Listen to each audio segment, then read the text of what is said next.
நம் ஆண்டவர் இயேசு கிறிஸ்துவின் நாமத்தினால் மகிழ்ச்சியும் சமாதானமும் நம் அனைவரோடும் இருப்பதாக. திருத்துதர் பணிகள் 3:1-10 முடிய. ஒரு நாள் இறைவேண்டல் செய்யும் நேரமாகிய பிற்பகல் 3 மணிக்கு பேதுருவும் யோவானும் கோவிலுக்கு சென்றனர். அப்பொழுது பிறவிலேயே கால் ஊனமுற்றிருந்த ஒருவரை சிலர் சுமந்து கொண்டு வந்தனர். கோவிலுக்குள் செல்பவரிடம் பிச்சை கேட்பதற்காக அவரை நாள்தோறும் கோவிலின் அழகு வாயில் என்னும் இடத்தில் வைப்பர். அவர் கோவிலுக்குள் சென்று கொண்டிருந்த பேதுருவையும் யோவானையும் கண்டு பிச்சை கேட்டார். பேதுருவும் யோவானும் அவரை உற்று பார்த்து, எங்களை பார் என்று கூறினர். அவர் ஏதாவது கிடைக்கும் என்ற எதிர்பார்ப்புடன் அவர்களை ஆவலுடன் நோக்கினார்.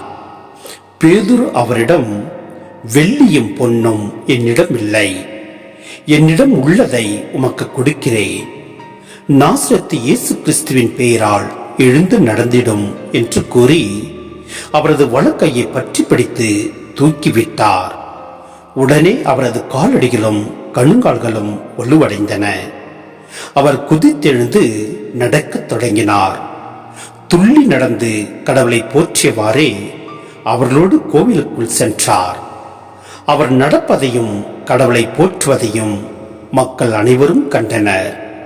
அவர்கள் எல்லாரும் கோவிலின் அழகு வாயில் அருகே பிச்சை கேட்டுக் கொண்டிருந்தவர் இவரே என்று அறிந்து கொண்டனர். நடந்ததை பார்த்து திகைப்பு மிக்கவராய் மெய்மறந்து நின்றனர். சிந்தனை: யூதர்கள் ஒரு நாளில் 3 வேளைகளை ஜெப நேரங்களாக கடைபிடித்தனர்.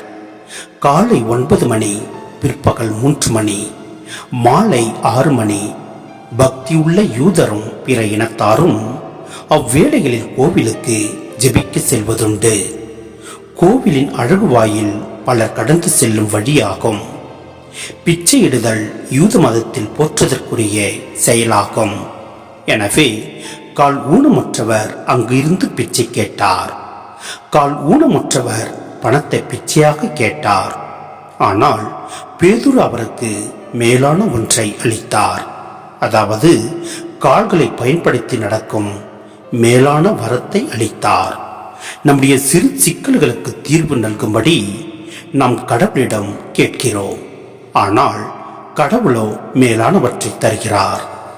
நாம் விரும்புவற்றை கடவுளிடம் கேட்கிறோம்.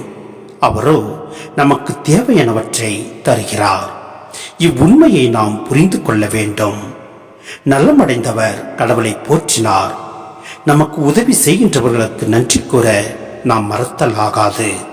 அத்துடன் அவர்கள் மூலம் நமக்கு வரும் கடவுளின் பராமரிப்பு, பாதுகாப்பிற்காக அவரை போற்றவும் மறத்தலாகாது. பேதுரு நிகழ்த்திய புதுமை கிறிஸ்துவின் மீட்கும் வல்லமையை நினைவூட்டுகிறது. அது கால் ஊனமற்றவரை கோவிலுக்குள் செல்ல வைக்கிறது. அங்கு இயேசுவின் மூலம் ஒரு மீட்பு குறித்து பேதுரு பேசுவதை கேட்க வைக்கிறது.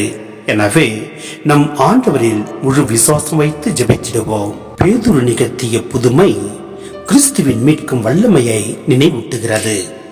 அது கால் ஊனமுற்றவரை கோவிலுக்குள் செல்ல வைக்கிறது. அங்கு இயேசுவின் மூலம் வரும் மீட்பு குறித்து பேதுரு பேசுவதை கேட்க வைக்கிறது. எனவே நம் ஆண்டவரில் முழு விசுவாசம் வைத்து ஜெபித்திடுவோம். நாம் கேட்பதற்கும் ஜெபிப்பதற்கும் அதிகமாக கொடுக்கவல்ல தேவனாக அவர் ஒருவரே இருக்கின்றார். முழு விசுவாசத்தோடு மன்றாடுவோம். எல்லாம் வல்ல இறைவன் நமக்கு நிறைவாய் ஆசீர்வதிப்பார். ஆமேன்.